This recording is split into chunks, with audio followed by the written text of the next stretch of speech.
वज्रं दृष्टं त्रिनयनं कालकण्ठमरीदमं सहस्रक्रमप्युग्रं वन्दे शम्भुमुमां पतिं। नमस्कृतं महादेवं विश्वव्यापिनमीश्वरः वक्षे शिवमयं ब्रह्म सर्वरक्षाकरं नृणाम। जय श्री महाकाल। दोस्तों, हर हर महादेव। आज साथियों,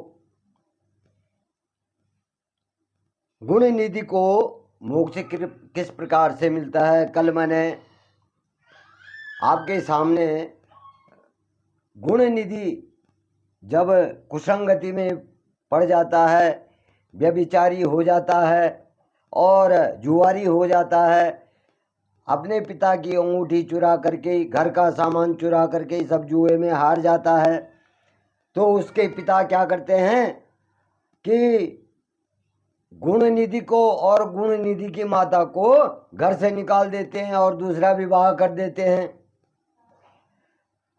तो जब उसको निकाल देते हैं तो ब्रह्मा जी नारद जी से कह रहे हैं कि हे नारद, जब यह समाचार जो है गुण निधि को मिलता है तो उसे अपने भविष्य की चिंता होने लग जाती है। जब गुण निधि के पिताजी जो हैं गुण निधि को और गुण निधि की माताजी को घर से निकाल देते हैं तो उसे अपने भविष्य की चिंता होने लग जाती है। तो साथियों देखिए, अति प्रेम मोह भी ठीक नहीं है। प्रेम मोह से भी क्या हो जाता है, घर बर्बाद हो जाता है।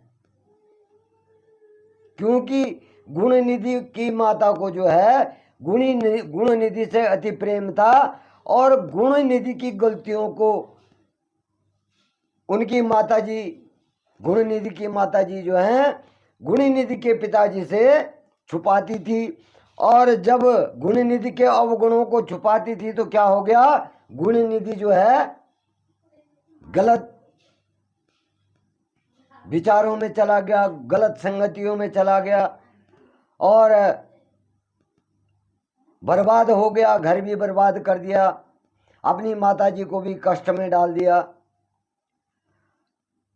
अब जो है जब उसे पता चलता है कि मेरे पिताजी ने मेरे माता को और मेरे को घर से निकाल दिया है, तो कई दिनों तक भूखा प्यासा भटकता रहता है और भूख प्यास से जो है व्याकुल वह एक शिव मंदिर में, भगवान महाकाल शिव के मंदिर में चला जाता है और शिव मंदिर के पास बैठ जाता है। वहां पर क्या होता है कि एक शिव भक्त अपने परिवार सहित जो है भगवान शिव की विधि विधान से पूजा करने आता है और नाना प्रकार के पकवान वहां पर भगवान को भोग के लिए लाता है। और जो पकवान, जो भोजन, जो चढ़ावा वो भक्त जो है भगवान शिव की पूजा के लिए लाता है, वो भगवान शिव के लिंग पे अर्पण करता है, चढ़ाता है। अब वो भक्त जो है पूजा प्रतिष्ठा करने के बाद जो है वहां से चले जाते हैं, वहां से अपने घर को चले जाते हैं। अब भूखा गुण निधि वहां पर बैठा रहता है और उसके मन में विचार आता है कि मैं तो भूखा हूं, इस भोग को ही चोरी कर लेता हूं, और उस भोग को चोरी करने के विचार से जो है वो मंदिर में प्रवेश कर जाता है। अब जब मंदिर में प्रवेश कर जाता है तो उस समय क्या होता है, अंधेरा होने लगता है, थोड़ा अंधेरा अंदर हो जाता है और उसने क्या करा, अपना वस्त्र जला करके क्या कर दिया, उजाला किया वहां पर। और जब उसने उजाला किया तो मानो उसने जो है भगवान महाकाल शिव को जो है ज्योति प्रदान कर दी, दीपक जला दिया वहां पर। इस प्रकार से जब उसने अपना कपड़ा जलाया तो जैसे ही वो क्या करता है, वहां पर भगवान शिव को चढ़ाया हुआ जो भोग होता है उसको उठा करके भागने लगता है। तो जैसे वो भोग उठा करके भागने लगता है तो लोगों को क्या होता है, उसकी भनक लग जाती है। उसका पता चल गया कि यहां मंदिर में कोई चोर आ रखा है। और जैसे ही वो भागने लगता है लोग जो है उसका पीछा करने लग जाते हैं। अब नगर के लोगों ने क्या करा, उसको पकड़ करके बहुत मारा और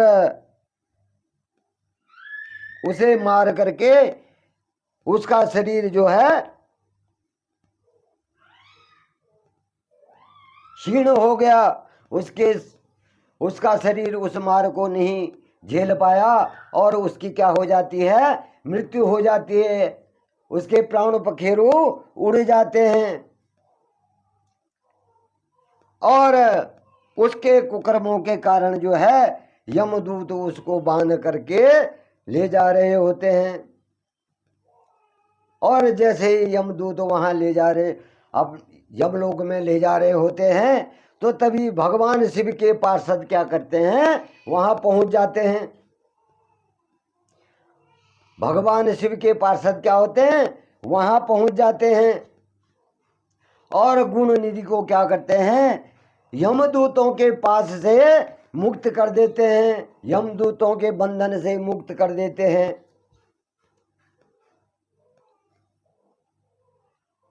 अब यमदूतों ने क्या किया कि भगवान महाकाल शिव के गुणों को प्रणाम किया, नमस्कार किया और बताया कि यह बड़ा पापी और अधर्मी है, ये धर्म कर्म से हीन व्यक्ति है और ये क्या है, अपने पिता का भी शत्रु है। इसने घर की तो चोरी करी लेकिन भगवान शिव के भोग को भी चुरा लिया।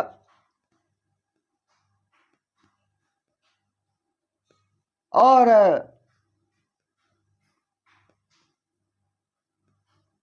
ये क्या है, यमलोक का अधिकारी है, ये यमलोक जाने के योग्य है, ये यमलोक ही जाएगा। ये पापी है, दुष्कर्मी है, ये आचरणों से हीन है, इसके आचरण ठीक नहीं है, ये जो है पाप का भागी है, इसलिए इसको यमलोक ले जाना ही उचित है। अब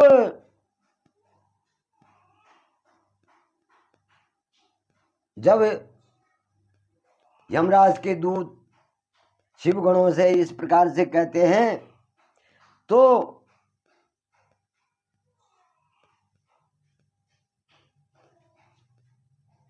इसको यमराज के दूत कह रहे हैं शिव गणों से कि इसको हमारे साथ जाने दो, जिससे ये क्या करे, नरक की प्रताड़ना को झेल सके। इसको नरक में प्रताड़नाएं मिलेंगी और इसके पाप कर्मों का दंड जो है मिल जाएगा। तो इस पर जो है भगवान महाकाल शिव के जो गण होते हैं वो यमदूतों को जो है उत्तर देते हैं। अब भगवान शिव के गण कहते हैं यमदूतों से कि हे दूतों, इसने अवश्य ही पाप कर्म किए हैं, लेकिन इसने कुछ पुण्य कर्म भी करे हैं, और उन पुण्य कर्मों के करने से जो है इसके पाप कर्म नष्ट हो जाते हैं। इसने ऐसे पुण्य कर्म भी करे हैं जिससे इसके जो किए हुए पाप हैं वो भी नष्ट हो जाते हैं। क्योंकि वहां पर क्या किया था उसने, भगवान शिव के मंदिर में जाकर के शिवलिंग के आगे कपड़ा जला करके उजाला किया था, दीप जलाया था। तो वो कह रहे हैं कि इसने जो है रात्रि में जो है अपने वस्त्र को फाड़ करके शिव के सामने दीपक में बत्ती डाल करके जलाया और दीपदान किया था। अब इस प्रकार से जब भगवान शिव के गण यमदूतों को कहते हैं तो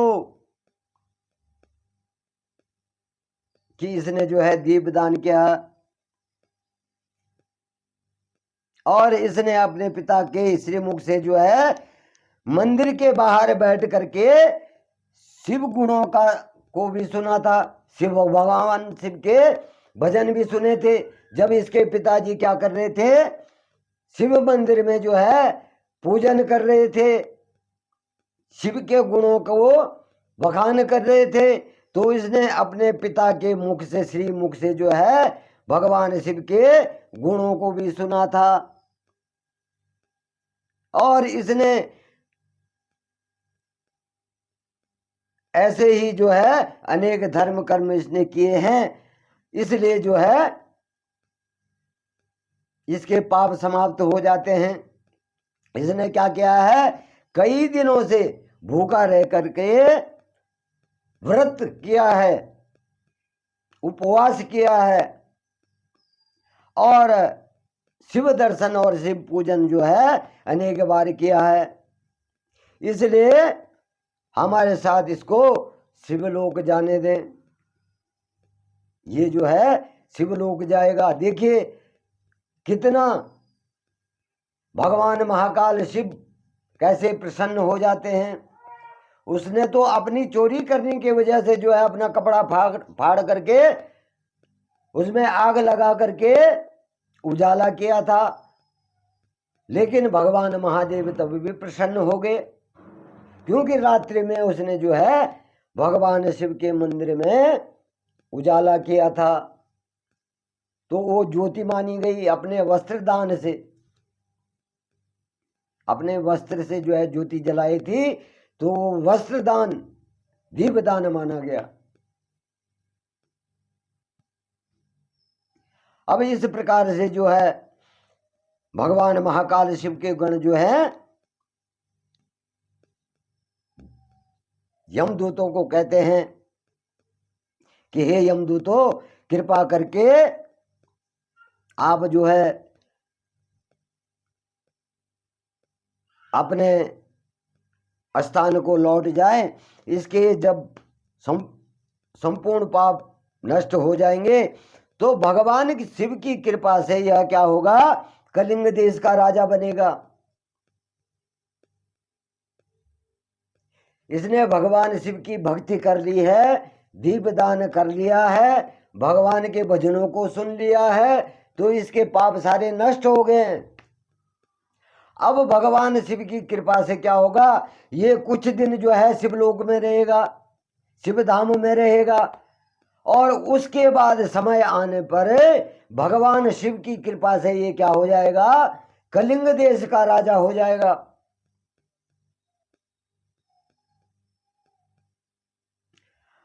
और आप कृपा करके यमलोक को लौट जाइए। अब यह सुन करके यमदूत जो है यमलोक को चले गए और उन्होंने जो है यमराज से इस विषय में चर्चा करी, यमराज जी को सूचना दी। अब यमराज जी जब दूतों की बात यमराज जी ने सुनी तो प्रसन्न होकर के यमराज जी जो है भगवान शिव की आज्ञा जो है उन्होंने स्वीकार कर ली। अब उसके पश्चात होता क्या है कि गुण निधि नामक ब्राह्मण जो है उसको लेकर के शिवदूत जो है शिवलोक चले जाते हैं और कैलाश पर भगवान महादेव और माता पार्वती क्या रहती हैं, विराजमान रहती हैं। और उसको उसके सामने ले जाते हैं, गुण निधि को भगवान शंकर और माता पार्वती उमा के सामने ले जाते हैं। अब गुण निधि ने वहां पर क्या किया कि भगवान शिव और उमा के चरणों की वंदना की, और जब उसने वंदना की, उनकी स्तुति की, तो महादेव ने जब उसने अपने कर्मों के लिए जो है महादेव और उमा से क्षमा मांगी तो भगवान महाकाल शिव ने जो है उसको क्षमा प्रदान कर दी। और शिवलोक में कुछ दिन उसको निवास करने के बाद जो है गुण निधि को कलिंग देश के राजा अरिदम के पुत्र के रूप में जो है उसको भेज दिया कि हे गुण निधि, अब तुम यहां पर कुछ दिन रह चुके हो, अब तुम्हारा जन्म जो है कलिंग देश के राजा जो है अरिदम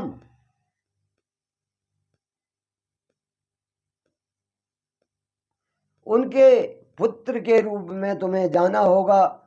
और अरिदम ने जो है कलिंग देश के राजा अरिदम के घर में जो है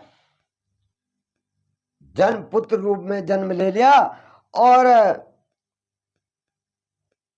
कलिंग देश के राजा अरिदम के पुत्र के रूप में विख्यात हो गए। इस प्रकार से जो है जब अरिदम के रूप में विख्यात हो गए तो ब्रह्मा जी कह रहे हैं कि हे नारद, शिव जी की थोड़ी सी भी भक्ति करने के कारण क्या होता है, अत्यंत पुण्य फलों की प्राप्ति होती है और उसके सभी पाप नष्ट हो जाते हैं और उसकी क्या होती है, मनोकामनाएं पूर्ण हो जाती हैं। तो जो मनुष्य जो है भगवान महाकाल शिव की आराधना पूजा प्रतिष्ठा सच्चे हृदय से करता है तो उसे कभी कष्ट नहीं आते हैं। उसे अगर दुख भी है वो दुख भी हंसते हंसते क्या हो जाते हैं, कट जाते हैं, टल जाते हैं। किसी की अल्प मृत्यु है वो अल्प मृत्यु भी क्या होती है, टल जाती है, कट जाती है। भगवान महाकाल शिव की उस पे कृपा हो जाती है। अनजाने में देखो, अनजाने में गुण निधि ने जो है उसने चोरी के भाव से जो है अपने कपड़ा फाड़ करके उजाला किया था, उस दीप में बत्ती डाली थी और उजाला किया था। अब भगवान शंकर ने उसको दीपदान के रूप में स्वीकार कर लिया। अनजाने में ही भूखा रहा। वो तो भूखा रहा, जब घर से पिता ने निकाल दिया, भोजन नहीं मिला तो वो तो इसलिए भूखा रहा। लेकिन उस भूखा रहने के कारण जो है वो भगवान शिव के मंदिर में चला गया। अब भगवान शिव के मंदिर में तो चोरी करने, भोग की चोरी करने गया और उसने जब अंधेरा हो गया तो अपना कपड़ा फाड़ा और वहां दीप में बत्ती लगा करके उजाला कर दिया तो दीपदान हो गया, उधर उपवास हो गया और वहां जो है शिव दर्शन हो गए।